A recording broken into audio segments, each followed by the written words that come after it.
بسم الله الرحمن الرحيم. الحمد لله رب العالمين، والصلاة والسلام على خاتم الأنبياء والمرسلين نبينا محمد وعلى آله وصحبه أجمعين. أما بعد، فلسطین کے موجودہ حالات کے متعلق کچھ سوالات اور کچھ اعتراضات اور کچھ سوشل میڈیا پہ کلپس وغیرہ موصول ہوئے ہیں. اس موضوع کے تعلق سے ان سوالات اور اعتراضات کے جوابات اور شرعی اصول بیان کرتے ہیں. میں چند اعتراضات آپ کے سامنے رکھ دیتا ہوں، کافی ہم اس میں سے کچھ کا بیان کرتا ہوں تاکہ پھر جواب میں آسانی ہو جائے. کہتے ہیں سوشل میڈیا پر فلسطین کے موجودہ حالات کے کلپس کو شائع کرنا کے تعلق سے کچھ سوالات آئے ہیں. جہادی تنظیموں کے اشتعال انگیز بیانات اور مسلمان حکمرانوں اور حکومتوں کے خلاف سرعام باتیں کرنا. مثال کے طور پہ کہ کئی لوگوں نے، آپ نے بھی سنا ہوگا کہ یہی ظالم اور جابر حکمران تو اصل مسئلے کی جڑ ہیں جو ہم پر مسلط کر دیے گئے ہیں. یہ کبھی اس مسئلے کا حل نہیں چاہیں گے اور نہ ہی ان کو اپنی حکومتوں اور کرسیوں کے سوا کسی چیز کی پرواہ ہے. پھر فلسطین کی فتح کیسے ممکن ہے؟ ہمارے اوپر کیا فرض ہے؟ ہماری ذمہ داری کیا ہے؟ فلسطین کی فتح کا حق کس کا ہے؟ کون فتح کرے گا؟ یہود کبھی بھی بغیر طاقت، جنگ اور جہاد کے فلسطین کو چھوڑنے والے نہیں ہیں. ہمارے لیے اللہ تعالیٰ کے یہ ارشاد کافی ہے، وَأَعِدُّوا لَهُمْ مَا اسْتَطَعْتُم مِّن قُوَّةٍ. اور اب مسلمان ایٹمی طاقت بھی بن چکے ہیں. کیا یہ بھی کافی نہیں ہے؟ اگر یہ کافی نہیں تو کیا ہم صرف تماشا دیکھتے رہیں؟ اگر حکومتیں اور کچھ نہیں کر سکتی تو پھر ہمیں جہاد کی اجازت دے.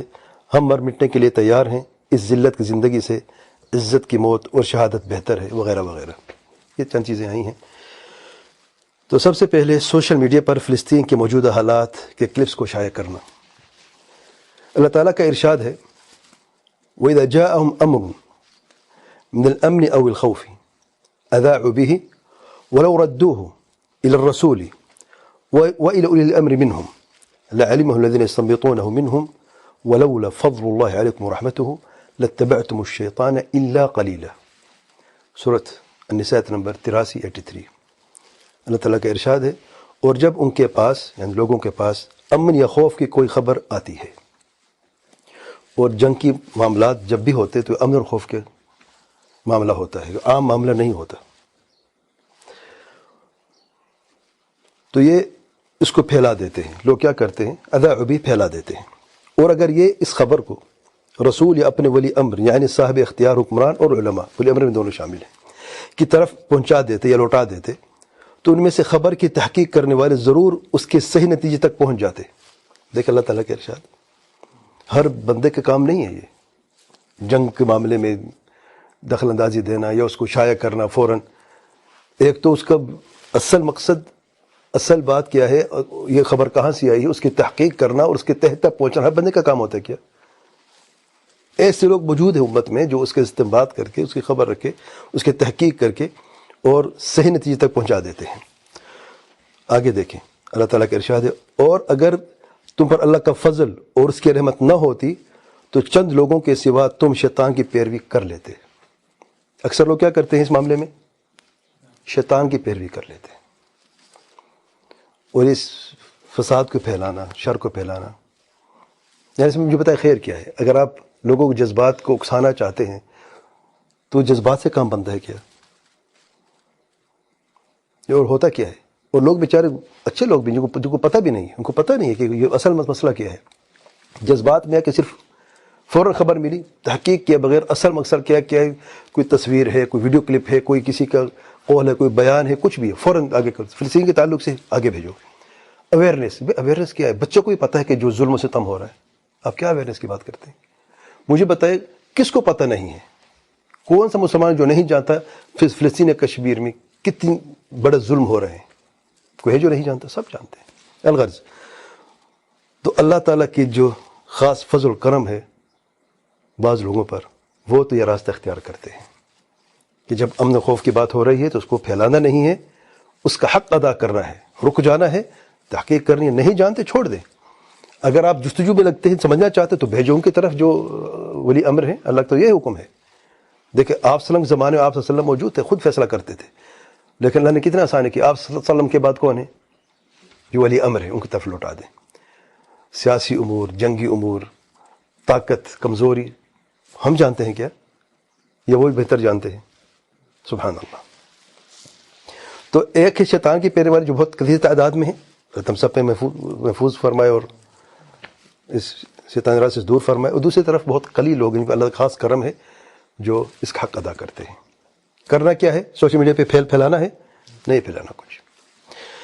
دوسری بات کہتے ہیں کہ ظالم اور جابر حکمران تو اصل مسئلے کی جڑ ہیں جو ہم پر مسلط کر دیے گئے ہیں. یہ کبھی اس مسئلے کا حل نہیں چاہیں گے اور نہ ہی ان کو اپنے حکومت و کرسی کے سوا کسی چیز کی پرواہ ہے. چلے مان لیتے بات صحیح ہے کہ ہم پر مسلط کر دیے گئے ہیں، ٹھیک ہے، لیکن سوال یہ ہے کہ کس نے اور کیوں مسلط کیا ہے؟ کس نے مسلط کیا ہے؟ اللہ تعالیٰ کا ارشاد ہے سورۃ انعام نمبر 129 میں، وَكَذَلِكَ نُوَلِّ بَعْضَ الظَّالِمِينَ بَعْضًا بِمَا كَانُوا يَكْسِبُونَ. اور اسی طرح ہم ظالموں یعنی گنہگاروں کو ایک دوسرے کا دوست بنا دیتے ہیں ان کے اعمال کے سبب سے. اللہ تعالیٰ کے پیارے پیغمبر صلی اللہ علیہ وسلم فرماتے ہیں، ابن ماجہ کی معروف حدیث ہے، مہاجرین کو خاطب 5 ایسی چیزیں اگر ہماری زندگی میں آ جائیں، اے مہاجرین کی جماعت، اور میں اللہ سے دعا کرتا ہوں کہ اللہ تم ان سے بچا دے، یعنی بہت خطرناک چیزیں ہیں. ان میں سے ایک کا ذکر کرتا ہوں میں. اللہ تعالیٰ کے پیارے پیغمبر صلی اللہ علیہ وسلم فرماتے ہیں، وَلَمْ يَنْقُصُوا الْمِكْيَالَ وَالْمِيزَانَ إِلَّا أُخْذُوا بِالسِّنِينَ وَشِدَّةِ الْمَؤُونَةِ وَجَوْرِ السُّلْطَانِ عَلَيْهِمْ. ابن ماجہ نے روایت کیا ہے اور علامہ البانی نے حسن کہا ہے. اور جب امت میں مسلمان جو ہیں وہ ناپ اور تول میں ہیر پھیر کریں گے، وَلَمْ يَنْقُصُوا الْمِكْيَالَ وَالْمِيزَانَ، یہ غلطی ان سے ہوئی، معصیت اللہ تعالیٰ کی. سزا کیا ہے؟ الا مگر، یہ لازمی ہوگا، اخذوا بالسنین، قحط سالی ہو جائے گی، خیرات کی کمی ہو جائے گی، کھانے پینے کے اشیاء کی کمی ہو جائے گی، وشدت المعونہ، مہنگائی بڑھ جائے گی. تیسرا شاہد کیا ہے؟ وجور سلطان علیہم، اور حکمران کے جو ظلم ستم ہے وہ شروع ہو جائے گا. سلطان حکمران کا ظلم کیوں ہوا؟ کس کی وجہ سے ہوا؟ حدیث میں کہ وَلَمْ يَنْقُصُوا الْمِكْيَالَ وَالْمِيزَانَ، سبب ہم ہیں. آج امت میں صرف یہی ہیر پھیر ہو رہی ہے، ناپ تول میں، کیا کچھ نہیں ہو رہا ہے، الا رحم اللہ سبحانہ و تعالی. اچھا، جو آیت جس کا میں نے ذکر کیا ہے، فضل شیخ العلامہ عبد الرحمن بن ناصر السعدی رحمہ اللہ، عبد الرحمن بن ناصر رحمہ اللہ فرماتے ہیں تفسیر سعدی میں، اور اسی طرح ہم سرپرست بنا دیتے ہیں گنہگاروں کو ایک دوسرے کا ان کے اعمال کے سبب. یعنی جیسے ہم سرکش جنوں کو مسلط کر دیتے ہیں کہ وہ انسانوں میں سے اپنے دوستوں کو گمراہ کریں، اور ہم ان کے کسب اور کوشش کے سبب سے ان کے درمیان موالات اور موافقت پیدا کر دیتے ہیں، کیونکہ آیات کا سباق جنوں کے تعلق سے، انسان اور جن کے جو آپس میں تعلق ہے. شیخ صاحب فرماتے ہیں اسی طرح یہ ہماری سنت ہے کہ ہم کسی ظالم کو اسی جیسے کسی ظالم پر مسلط کر دیتے ہیں. عوام ظالم ہے تو حکمران کیا ہوگا؟ منصف ہوگا، انصاف کرنے والا. کیا خیال ہے؟ اب ایک ظالم میں سے ظالم ہی نکلے گا اور کیا نکلے گا؟ دیکھیں یہ حکمران ہے کہ زمین سے پودے نہیں نکلے، آسمان سے گرے ہوئے لوگ ہیں. آسمان سے کوئی نازل ہوئے کیا؟ اسی معاشرے میں رہنے والے لوگ ہیں. اگر معاشرہ ظالم ہے تو حکمران کیسے پھر عدل انصاف پر قائم ہو سکتا ہے؟ سبحان اللہ. تیسرے نمبر پہ کہتے پھر فلسطین کی فتح کیسے ممکن ہے؟ ہمارے اوپر کیا فرض ہے؟ ہماری ذمہ داری کیا ہے؟ مجھے، آپ کو اور تمام مسلمانوں کو فلسطین اور بیت المقدس کو حاصل کرنے کے لیے کیا کرنا چاہیے؟ کیا کرنا ہے؟ ارشاد باری تعالیٰ ہے سورۃ السجدہ آیت نمبر 21 میں 21 میں اللہ تعالیٰ کا ارشاد ہے، وَلَنُذِيقَنَّهُمْ مِنَ الْعَذَابِ الْأَدْنَى دُونَ الْعَذَابِ الْأَكْبَرِ لَعَلَّهُمْ يَرْجِعُونَ. اور ہم ضرور ان کو چھوٹے عذاب مزہ چکھائیں گے، دون العذاب الأكبر، بڑے عذاب کے علاوہ. کیوں؟ لعلہم یرجعون، تاکہ یہ واپس پلٹیں، توبہ کریں، اپنے رب کی طرف واپس پلٹیں. عذاب ادنی دنیا کا عذاب ہے، اور عذاب اکبر آخرت کا عذاب ہے. اس سے بچنا ہے بڑے عذاب سے. تو اللہ تعالیٰ کی آزمائش ہے اس دنیا میں، جو بھی ہم سے غلطیاں ہوتی ہیں، جو بھی ہم سے کوتاہیاں ہوتی ہیں، اللہ تعالیٰ کی طرف سے کوئی آزمائش کی شکل میں عذاب نازل ہوتا ہے اور گناہ کفارہ ہو جاتا ہے. کب تک رہے گا یہ؟ جب تک کہ واپس نہیں پلٹیں گے، توبہ نہیں کریں گے. حدیث میں مزید اس کا پیغام ہے. احمد اور ابو داؤد نے روایت کی ہے اور علماء البانی نے صحیح کہا ہے. حدیث اللہ تعالیٰ کے پیارے پیغمبر صلی اللہ علیہ وسلم فرماتے ہیں، معروف حدیث ہے، اذا تبایعتم بالعینہ، اگر تم عینہ کی خرید و فروخت کرو گے، اور عینہ آپ کو پتہ ہے ہیلے کے طریقے سے سود کے کاروبار ہے، خرید و فروخت کا ایک صورت، ایک شکل ہے. واخذتم اذناب البقر، اور بیلوں کی دم جو ہے تھام لوگ، یعنی کاشتکاری اور اس پہ پڑ جاؤ گے کھیتی باڑی میں. ورضیتم بالزرع، اور کاشتکار بھی راضی ہو جاؤ گے. وترکتم الجہاد، اور جہاد کو چھوڑ دو گے. نتیجہ کیا نکلے گا؟ سلط اللہ علیکم ذلا، اللہ تعالیٰ تمہارے اوپر ذلت مسلط کر دے گا. دیکھیں چھوئے گی نہیں، قریب نہیں ہوگی. مسلط جانتے کیا کر دیں گے؟ لفظ کیا ہے؟ مسلط کر دی جائے گی، یعنی پھیل جائے گی اور تمام کو گھیر لے گی. لا ينزعہ، کبھی اللہ تعالیٰ اس کو اٹھائے گا نہیں، اس ذلت کو. حتی، غایت کے لیے، جب تک کیا کریں گے ہم؟ حتی ترجعوا الی دین، جب تک دین طرف واپس نہیں پلٹتے.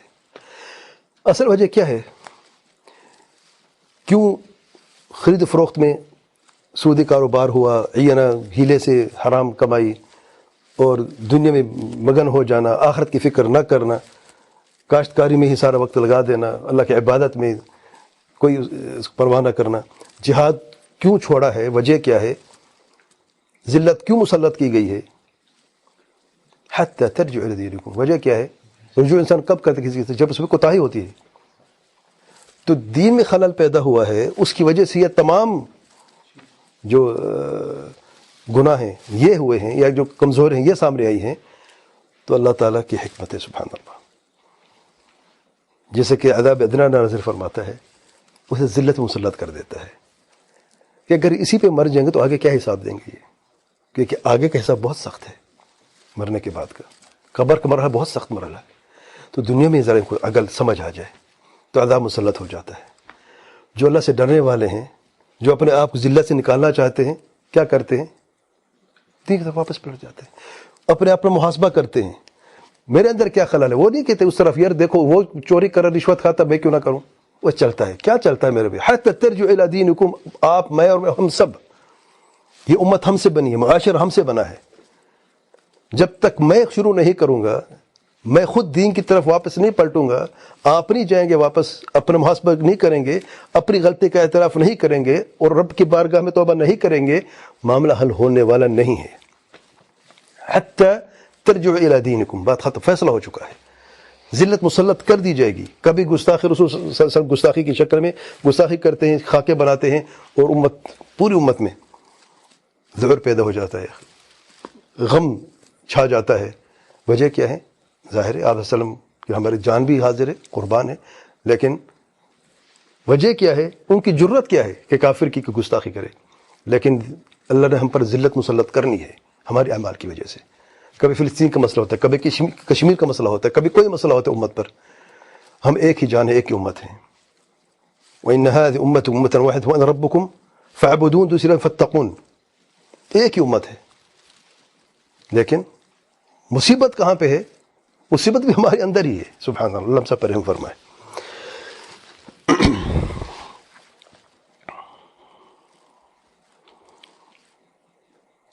چوتھے نمبر پہ، فلسطین کی فتح کا حق کس کا ہے؟ کون فتح کرے گا؟ فتح ہوگا فلسطین، یہ اللہ کا وعدہ ہے، لیکن حق کس کا ہے؟ فتح کون کرے گا؟ ارشاد باری تعالیٰ ہے سورۃ المائدہ نمبر 21 میں، یا قومی، اے میرے قوم. موسیٰ علیہ السلام اپنے قوم سے مخاطب ہے. یا قوم ادخلوا الارض المقدسہ، اس مقدس زمین میں داخل ہو جاؤ، فلسطین. التی کتب اللہ لکم، جسے اللہ تعالیٰ تمہارے لیے لکھ دیا ہے کہ تم داخل ہو گئے.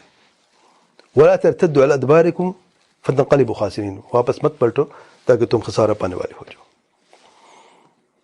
اے میرے قوم، اس ارض مقدسہ میں داخل ہو جاؤ جو اللہ نے تمہارے لیے لکھ دی ہے، اور پس اور پشت نہ دکھانا، ورنہ تم نقصان پانے والے ہو جاؤ گے. اچھا، ان سے مراد کون ہے؟ بنی اسرائیل، صرف ان کا حق ہے. موسیٰ علیہ السلام کس مخاطب تھے؟ اہل ایمان سے، جو ان پر ایمان رکھ کے آئے تھے.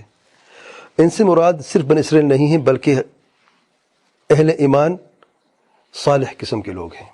اس کی دلیل اللہ تعالیٰ کا ارشاد ہے سورۃ انبیاء نمبر 105 میں، وَلَقَدْ كَتَبْنَا فِي الزَّبُورِ مِنْ بَعْدِ الذِّكْرِ أَنَّ الْأَرْضَ يَرِثُهَا عِبَادِيَ الصَّالِحُونَ.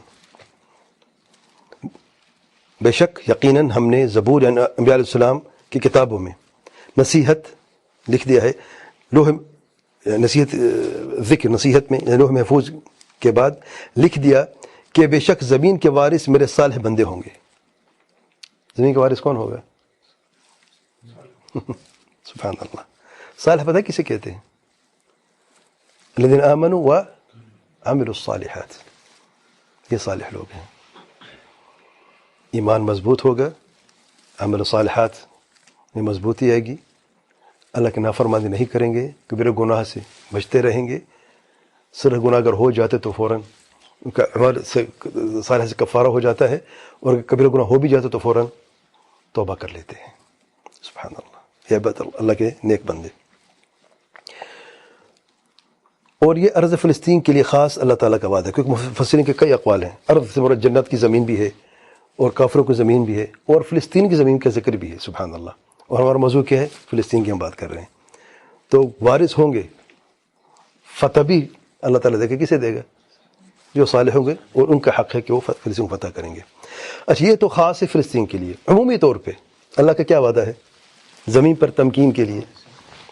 سورۃ النور آیت نمبر 55 میں اللہ تعالیٰ کا ارشاد ہے وعد اللہ الذین آمنوا منکم وعملوا الصالحات. اللہ تعالیٰ کا وعدہ ہے تم لوگوں میں سے جو اہل ایمان ہے اور جو عمل صالحات کرتے ہیں. یہاں پر ایمان اور عمل صالح، وہاں پر کیا ہے؟ الصالحون. ایک ہی بات، قاعدہ قانون ایک ہی، تبدیل نہیں ہوگا کبھی.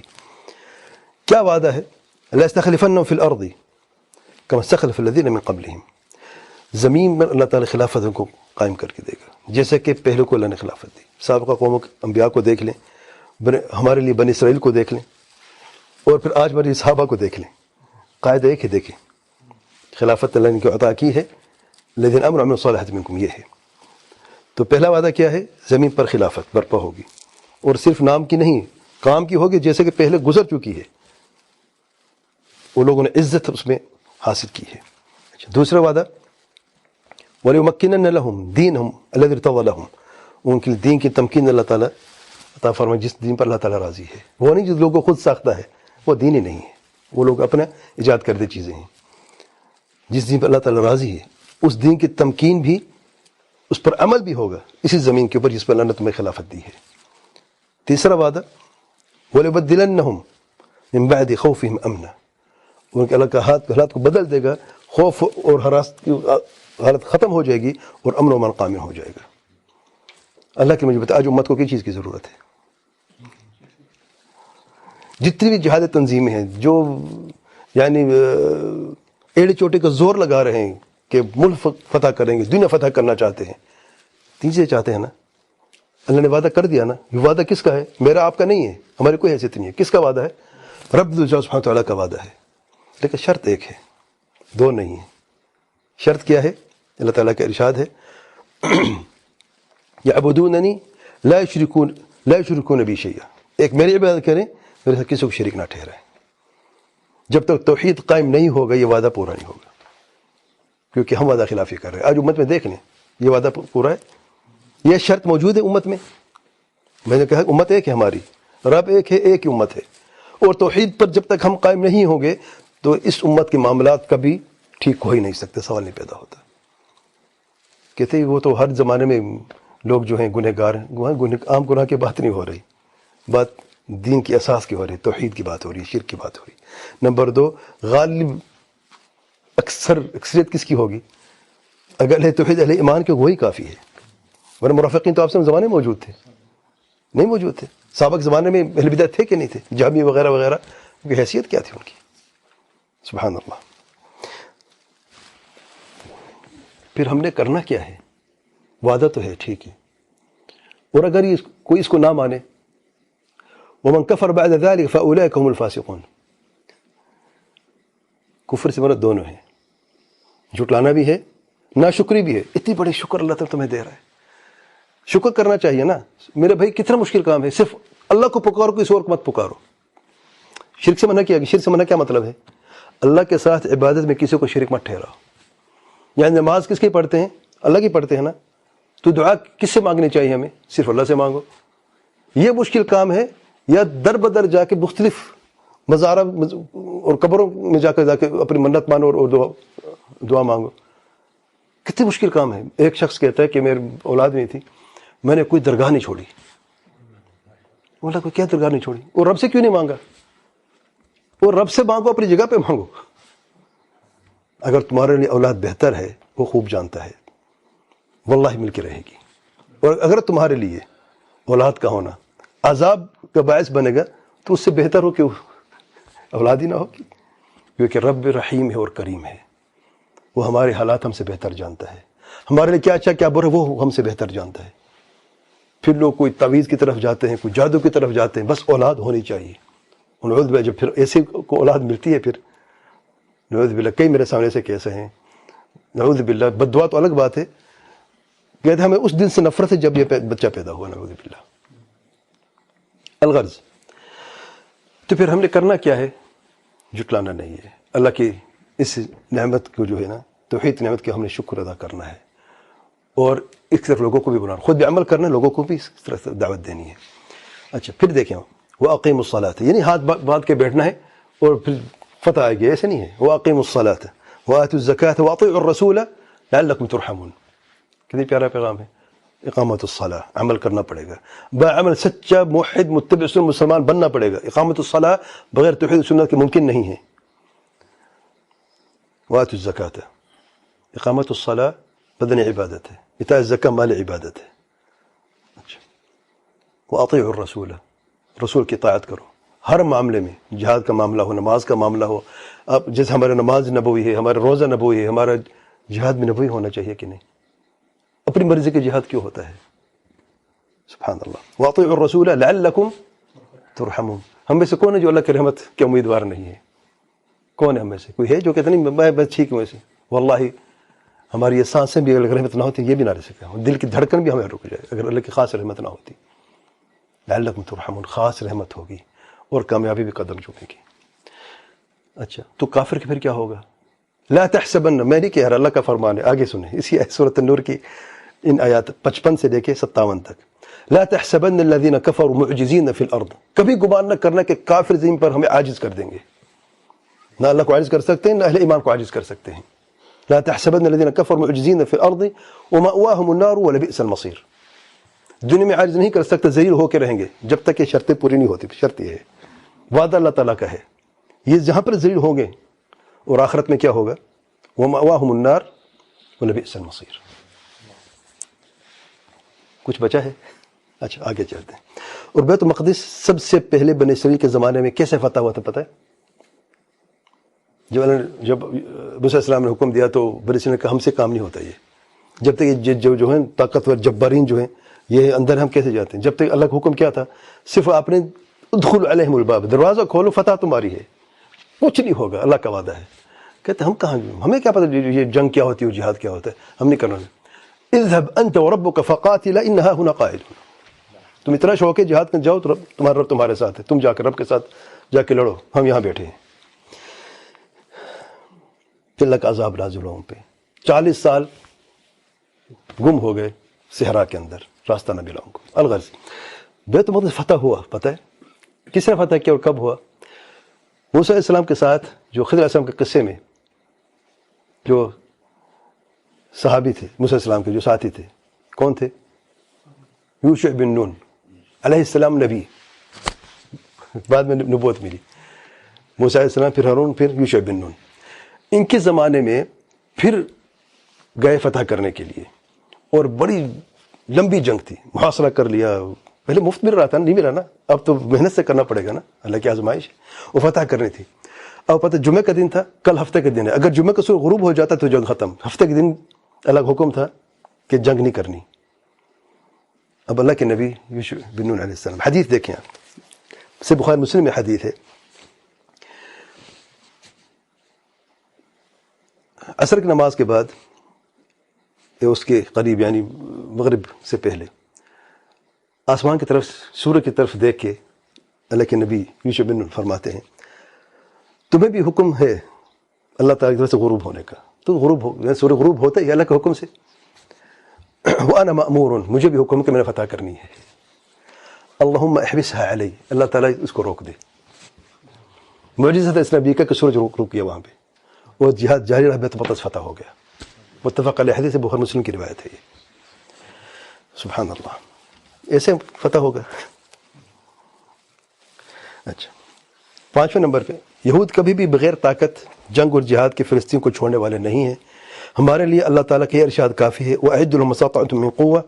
اور اب مسلمان ایٹمی طاقت بن چکے ہیں. کیا یہ بھی کافی نہیں ہے؟ اگر یہ بھی کافی نہیں تو کیا ہم صرف تماشا دیکھتے رہیں؟ اگر حکومتیں اور کچھ نہیں کر سکتی تو پھر ہمیں جہاد کی اجازت دے، ہم مر مٹنے کے لیے تیار ہیں. اس ذلت کی زندگی سے عزت کی موت اور شہادت بہتر ہے. یہ آخری باتیں تھیں نا. وقت کتنا ہو گیا؟ اچھا 10 منٹ ہے ہمارے پاس. اس کا جواب اس نمبر 1 اس آیت کریمہ کے اگلے الفاظ مکمل کر لیں ذرا. اللہ تعالیٰ کے ارشاد وَأَعِدُّوا لَهُم مَا اسْتَطَعْتُم مِّن قُوَّةٍ وَمِن رِّبَاطِ الْخَيْلِ تُرْهِبُونَ بِهِ عَدُوَّ اللَّهِ وَعَدُوَّكُمْ تُرْهِبُونَ بِهِ. سورۃ انفال آیت نمبر 60 آخری آیہ. کہ ہماری موجودہ تیاری دشمنوں کے ڈرنے و ڈرانے کے لیے کافی ہے. واقعہ کی بات کریں تو کر دیں، واقعہ کی بات کر لیتے ہیں. ہمارے مسلمانوں کی موجودہ تیاری جو ہے کیا دشمن کو ڈرانے ڈرانے کے لیے کافی ہے؟ پہلی بات یہ ہے، نہیں، کافی نہیں ہے، بالکل ناکافی ہے. ایک بہت ہی اہم چیز کی کمی ہے جس کے بغیر دشمن پر غلبہ ناممکن ہے. یہ کیا سب سے اہم چیز ہے؟ ہاں، اللہ تعالیٰ کی مدد اور نصرت. بتاتا ہوں دلیل میں. دوسرے نمبر پہ، اور یہ کہنا کہ اب مسلمان ایٹمی طاقت بن چکے ہیں، کیا یہ بھی کافی نہیں ہے؟ بالکل صحیح، ایٹمی طاقت بن چکے ہیں لیکن یہ بھی کافی نہیں ہے. ایک چیز کی پھر بھی اشد ضرورت ہے. کیا ہے؟ اللہ تعالیٰ کی مدد اور نصرت. ارشاد باری تعالیٰ ہے، دیکھیں اللہ تعالیٰ کس کی مدد کرتا ہے. ارشاد باری تعالیٰ ہے یا ایھا الذین آمنوا ان تنصروا اللہ ینصرکم ویثبت اقدامکم. سورۃ محمد آیت نمبر 7. یا ایمان والو، اگر تم اللہ تعالیٰ کے دین کی مدد کرو گے تو اللہ تعالیٰ تمہاری مدد کرے گا اور تمہیں ثابت قدمی عطا فرمائے گا. کیا چاہیے؟ ثابت قدمی چاہیے نا، فتح چاہیے نا. فتح بغیر ثابت قدمی ممکن ہے؟ نہیں ہے. جس کی اللہ تعالیٰ عزت رکھے، اس کی مدد کرے، وہ کبھی اسے شکست کبھی ہو سکتی ہے، وہ کبھی ناکام ہو سکتا ہے. اللہ کی قسم کبھی نہیں ہو سکتا. کہ اللہ تعالیٰ کے دین کی نصرت اللہ تعالیٰ کی معصیت و نافرمانی سے کی جاتی ہے. آج ہم مسلمان اپنی حالت کو دیکھ لیں. اس وقت ہم اللہ تعالیٰ کی فرمانبرداری میں کہاں کھڑے ہیں؟ الا رحم اللہ سبحانہ و تعالیٰ. نعوذ باللہ، اکثر مسلمان نافرمانی میں ڈوبے ہوئے ہیں. خصوصی طور پر سب سے بڑے ظلم اور جرم شرک کو دیکھ لیں. آج اس شرک کی توحید کے نام سے سرعام دعوت دی جا رہی ہے اور جاہل عوام کو اس دلدل میں دھکیلا جا رہا ہے. باقی کے گناہ، بدعات و خرافات، سود خوری، والدین سے بدسلوکی، قطع رحمی، جھوٹ، دھوکہ، فریب، رشوت، وعدہ خلافی، غیبت، چغل خوری وغیرہ وغیرہ، کیا کہیں. اللہ تعالیٰ ہم سب پر رحم فرمائے اور ہماری مغفرت فرمائے. کیا یہ اللہ تعالیٰ کی مدد اور عزت کا راستہ ہے یا نعوذ باللہ ذلت اور رسوائی کا راستہ؟ اللہ تعالیٰ کا ارشاد ہے سورۃ المؤمنون سورۃ آل عمران آیت نمبر 160 میں ان ینصرکم اللہ فلا غالب لکم وان یخذلکم فمن ذا الذی ینصرکم من بعدہ وعلی اللہ فلیتوکل المؤمنون. پھر سے سنیں، ان ینصرکم اللہ فلا غالب لکم وان یخذلکم فمن ذا الذی ینصرکم من بعدہ وعلی اللہ فلیتوکل المؤمنون. سورۃ آل عمران آیت نمبر 160. اگر اللہ تعالیٰ تمہاری مدد کرے گا تو تم پر کوئی غالب نہ ہو سکے گا. یہ اللہ تعالیٰ کا وعدہ ہے. اچھا، اور اگر اسے مدد چھوڑ دی اور تمہیں رسوا کر دیا تو پھر ایسا کون ہے جو اس کے بعد تمہاری مدد کر سکے؟ اور مومنوں کو اللہ تعالیٰ پر بھروسہ کرنا چاہیے. نمبر 3، جہاد اور شہادت صرف مر مٹنے کا نام نہیں ہے. یہ اہم بات ذرا سمجھ لیں. اگر آپ نے کچھ سمجھا نہیں ہے، انشاءاللہ آپ اس وقت سمجھ لیں گے اس پوائنٹ میں. جہاد اور شہادت صرف مر مٹنے کا نام نہیں ہے بلکہ اس کے لیے مکمل تیاری کی جاتی ہے اور اس تیاری کے لیے صبر و تقوی لازمی ہے. اللہ تعالیٰ کے پیارے پیغمبر علیہ الصلوۃ والسلام نے 13 سال مکہ میں، 8 سال مدینہ میں، 21 سال صحابہ کی مسلسل صبر، ایمان اور تقوی کی تربیت کرتے رہے، جس کے بعد اللہ تعالیٰ کے فضل سے مکہ فتح ہوا. ہم فلسطین کی بات کر رہے ہیں. مکہ فتح ہوا کہ نہ ہوا؟ کب مکہ فتح ہوا؟ 8 ہجری کو. 8 ہجری کو، یعنی 8 ہجری تک 13 سال مکہ میں، 8 سال مدینہ میں، 21 سال تک کعبے کے ارد گرد 360 بت موجود تھے اور شرک بھی ہو رہا تھا۔ مکہ فتح کیسے ہوا؟ مسلسل تربیت، 21 سال کی تربیت کرنے والے کون؟ اللہ تعالیٰ کے پیارے پیغمبر صلی اللہ علیہ وسلم۔ کس کی تربیت؟ صحابہ کی تربیت۔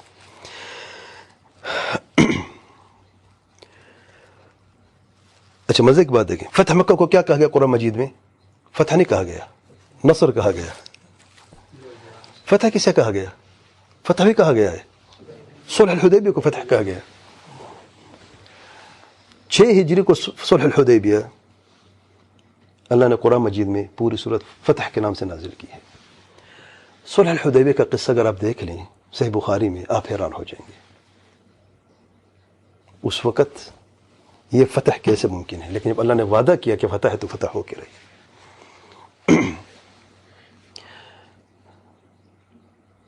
اور اس صلح الحدیبیہ میں کافروں کی طرف سے شرطیں اور ان کی شدت و تنگی کسی سے مختلف نہیں ہیں، جو بہت ترین شرطیں تھیں مشرکین کی طرف سے، جبکہ اسی وقت مکہ میں کمزور مسلمانوں کو شدید تکلیف و عذاب دیا جا رہا تھا۔ اور اسی صلح کے دن یہ صلح نامہ لکھنے سے چند لمحے پہلے معروف صحابی ابو جندل جو اپنے والد سہیل بن عمر کے قید خانے سے خفیہ طریقے سے آزاد ہو کر آپ صلی اللہ علیہ وسلم خدمت میں حاضر ہوئے اور پناہ مانگی۔ میں بھی قصہ ایسا کرتا ہوں، میں آپ کو قصہ سنا دیتا ہوں۔ صحیح بخاری میں یہ قصہ موجود ہے، اور سیدنا المسور بن مخرمہ رضی اللہ عنہ قصہ بیان کرتے ہیں۔ لمبا قصہ ہے، میں بیچ میں سے کچھ باتیں بیان کرتا ہوں، حدیث نمبر آپ کو دیتا ہوں، انشاءاللہ خود دیکھ لینا اور مکمل اس کو اچھی طرح سمجھ لینا۔ صلح نامہ لکھا جا رہا ہے صلح حدیبیہ کے موقع پر، یعنی 1400 صحابی ہیں، مکہ سے آئے، یعنی آپ صلی اللہ علیہ وسلم سورہ فتح کی وہ ترجمہ بھی دیکھ لینا، تفسیر دیکھ لینا۔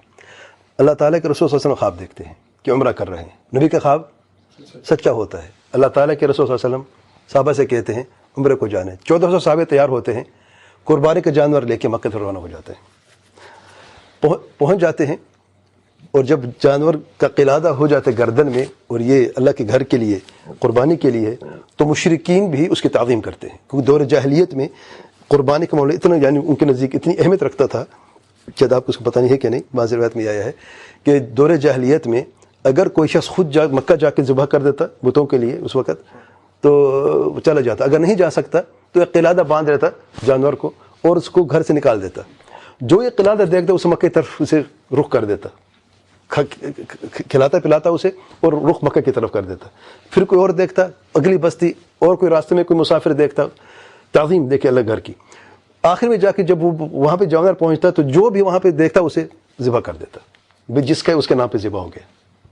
تعظیم، جاہلیت کی بات میں کر رہا ہوں۔ اب مکہ میں پہنچے اللہ رسول صلی اللہ علیہ وسلم 1400 صحابی کے ساتھ، جانور قربانی کے تیار ہیں، اور جہاں پہ جدہ کی چیک پوسٹ ہے، یہاں پہ دیکھتے ہیں یہ جو حرم کے جو حدود کے گیٹ نظر آتا ہے کہ نہیں، کتنا دور ہے؟ قریب ہے، زیادہ دور نہیں ہے، یعنی آپ کو سامنے سے نظر آتا ہے چیک پوسٹ سے، وہاں پر مشرکین نے روک دیا اس چیک پوسٹ کی جگہ پہ، اسے کہتے ہیں صلح حدیبیہ کی جگہ، اور یہاں پہ صلح نامہ لکھا گیا۔ اس صلح نامے سے لکھنے سے پہلے ایک بڑا واقعہ ہوا کہ سیدنا عثمان کو آپ صلی اللہ علیہ وسلم بھیجتے ہیں، واپس نہیں آتے، افواہ پھیل جاتے، کو قتل کر دیے گئے، شہید کر دیے گئے، تو آپ صلی اللہ علیہ وسلم بیعت الرضوان لیتے ہیں صحابہ سے، 1400 صحابی مر مٹنے کی اللہ کے دین کے لیے وعدہ کر لیتے ہیں۔ یہ کرتے ہیں بات مر مٹنے کی، میں اس لیے لفظ استعمال کر رہا ہوں۔ وعدہ ہو گیا بیعت الرضوان کا، سیدنا عثمان کی طرف سے آپ صلی اللہ علیہ وسلم خود اس میں شامل ہو جاتے، اس کا اپنا ہاتھ رکھے کہ سیدنا عثمان کی طرف سے الغرض۔ تو اب آتے ہیں جو صلح میں لکھا گیا تھا، کیونکہ اور بھی ان کے آتے ہیں مشرکین کے آپ صلی اللہ علیہ وسلم سے نیگوشیشن کے لیے بات کرنے کے لیے، تو واپس چلے جاتے۔ جب آپ صلی اللہ علیہ وسلم دیکھتے ہیں سہیل بن عمرو کو، تو فرماتے ہیں سہیل سہل سے ہے، اب آسانی ہو جائے گی، اور یہ قسم کھاتے ہیں اگر اللہ کی شریعت جو ہے اس کی یہ تعظیم کریں گے تو میں رد نہیں کروں گا ان کو، کسی معاملے کو بھی جس میں اللہ کی شریعت کی تعظیم ہو۔ الغرض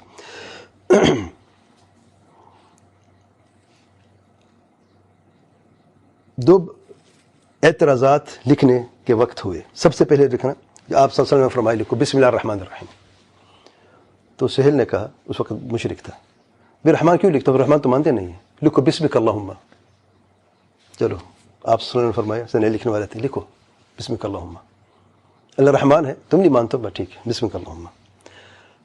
پھر لکھو محمد رسول اللہ، معاہدہ نامہ کس کی طرف؟ محمد رسول اللہ، پھر مشرک کہتے نہیں ٹھہرو محمد رسول کیوں لکھتے ہو؟ ہم تو رسول مانتے نہیں آپ کو، لکھو محمد بن عبداللہ۔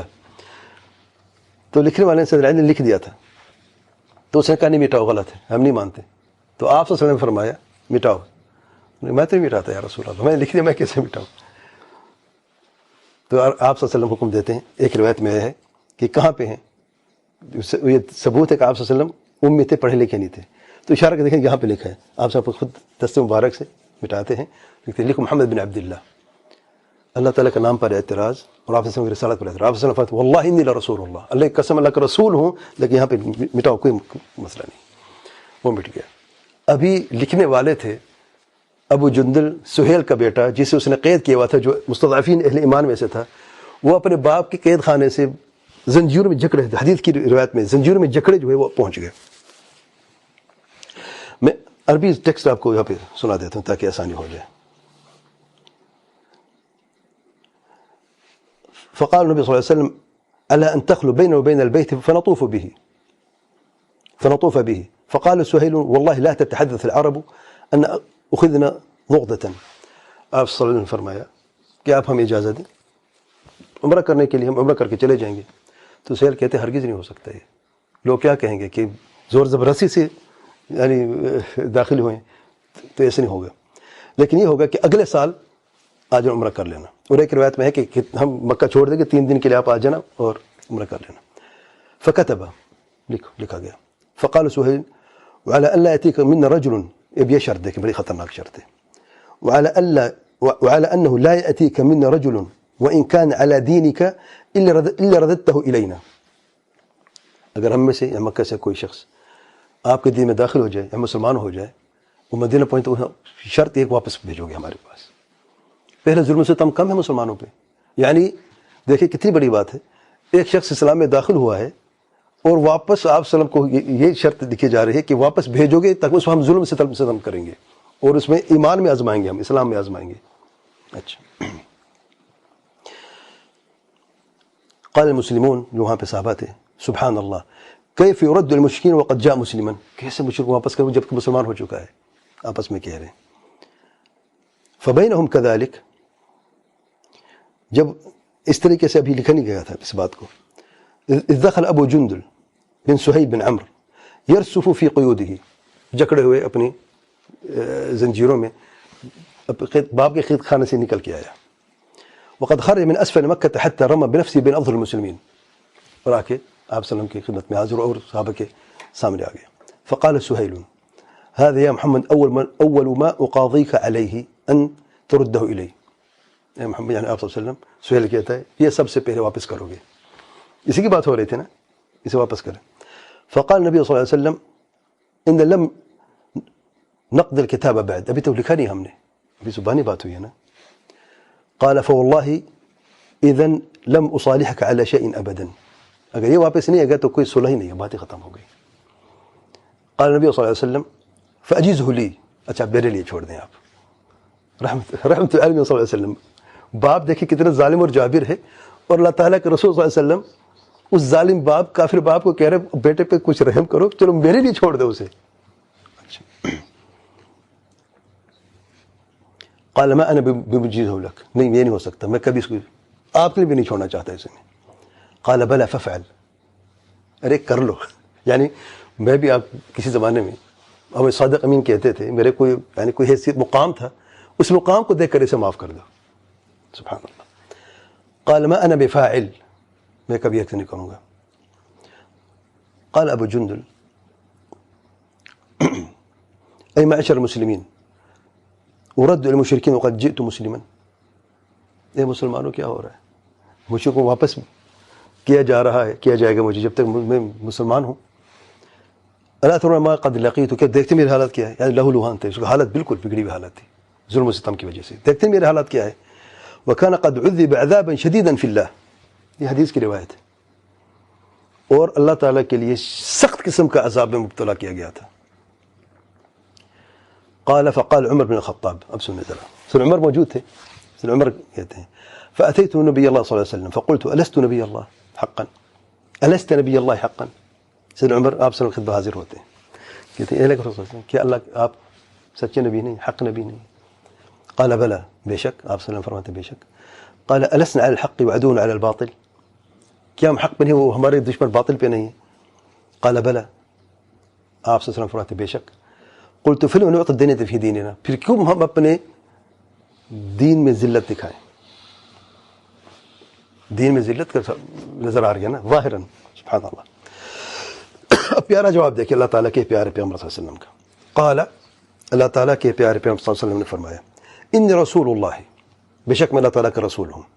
ولست اعصیہ، ولست اعصیہ، میں اللہ تعالیٰ نافرمانی نہیں کرتا. وہ ناصری، اور اللہ تعالیٰ میری مدد کر کے رہے گا.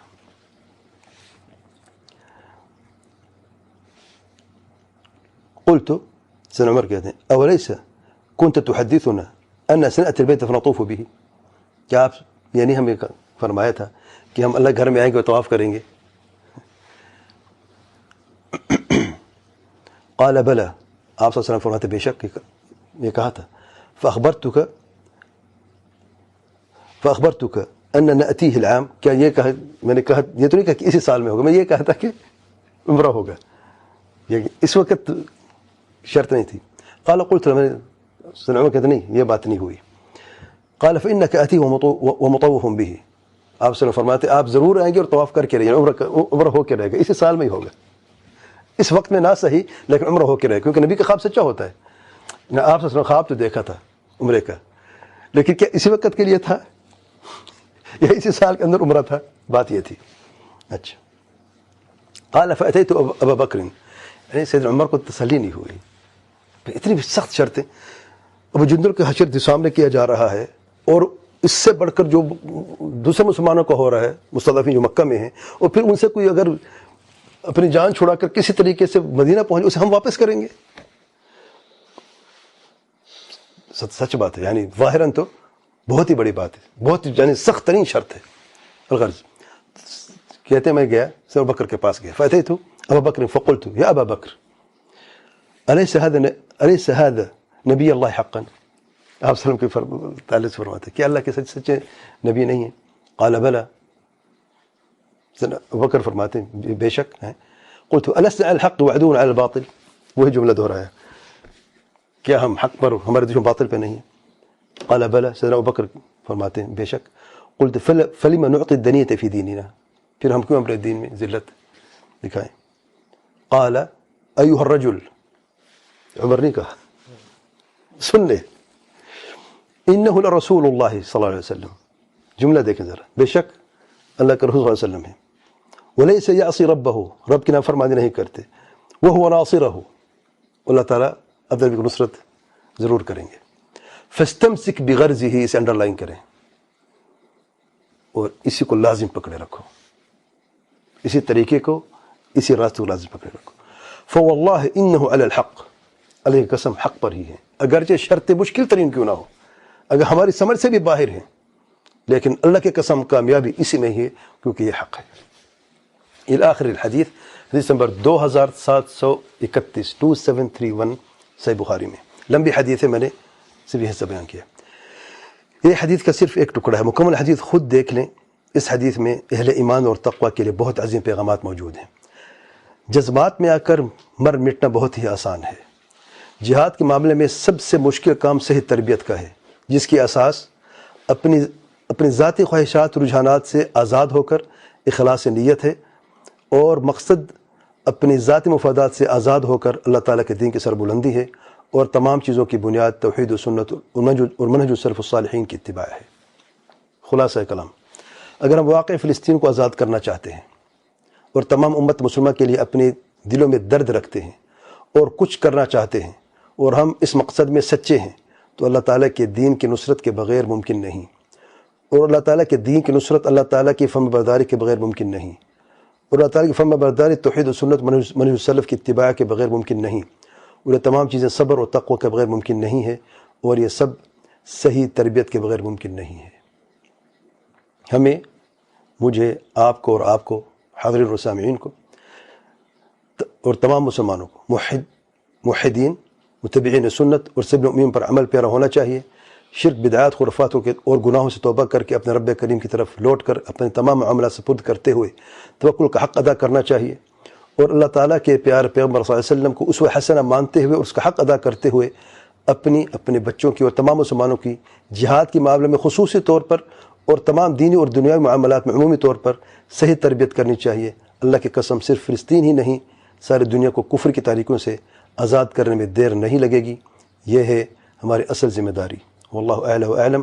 اللہ تعالیٰ سے دعا ہے کہ ہمیں علم نافع عمل صالح کی توفیق عطا فرمائے، توحید و سنت منہج سلف الصالحین پر چلنے کی توفیق عطا فرمائے، شرک بدعات خرافات اور تمام نافرمانیوں سے دور فرمائے، اور اللہ تعالیٰ کے دین کی نصرت اور اپنے بچوں کی صحیح تربیت کا حق ادا کرنے کی توفیق عطا فرمائے۔ فلسطین اور کشمیر سمیت تمام مسلمان ممالک کو اپنے حفظ و امان میں رکھے، اور تمام مسلمانوں کو ہر وبا، فتنے و شر پسندوں کے شر سے محفوظ فرمائے۔ آمین یا رب العالمین۔ سبحانک اللہم و بحمدک، اشہد ان لا الہ الا انت، استغفرک و اتوب الیک۔